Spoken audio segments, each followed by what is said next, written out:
ఇహైకస్థం జగత్కృత్స్నం పశ్చాద్య సచరాచరం మమ దేహే గుడాకేశ యచ్ఛాన్యద్రష్టుమిచ్చసి నతు మాం శక్యసే ద్రష్టుం అనేనైవ స్వచక్షుషా దివ్యం దదామి తే చక్షుః పశ్యమే యోగమైశ్వరం.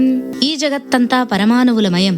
ఈ అనంత విశ్వం ఒక పరమాణువు నుండి ఆవిర్భవించింది. అది నేనే కాబట్టి నా శరీరాకృతిలోనే ఈ అనంత విశ్వాన్ని దర్శించు అని అన్నాడు కృష్ణుడు. మనకు 3 విశ్వాలున్నాయి. ఒకటి మనకు కంటికి కనపడే స్థూల విశ్వం, రెండవది కళ్ళు మూసుకుంటే కనపడే సూక్ష్మమైన విశ్వం, ఇది స్వప్నావస్థలో కనిపిస్తుంది. తర్వాత సుషుప్తిలో కనపడే ఆత్మతత్వం, అది అనంతమైనది. ఇవన్నీ కూడా నాలోనే ఉన్నాయి. అంటే పరమాత్మ సమిష్టి రూపం, అవధులు లేని రూపం, అనంతమైన రూపం. దాన్నే అర్జునుడి సౌలభ్యం కోసం శరీరాకృతిలో చూడమంటున్నాడు.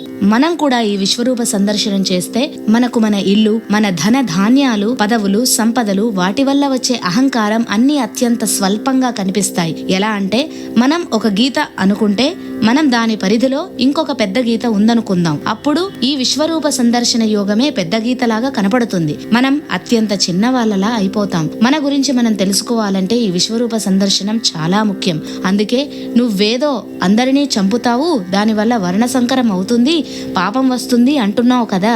ఈ విశ్వంలో జరుగుతున్న జనన మరణాలతో పోలిస్తే నువ్వెంత, నువ్వు చేయబోయే ఈ యుద్ధం ఎంత, అది తెలుసుకో అని అంటున్నాడు పరమాత్మ. కానీ ఇవన్నీ చూడటానికి నీకు మామూలు కళ్ళు చాలవు, దివ్య చక్షువులు కావాలి. ఇక్కడ దివ్య చక్షువులు అంటే పరమాత్మ ఉద్దేశ్యం మనోనేత్రం, జ్ఞాననేత్రం.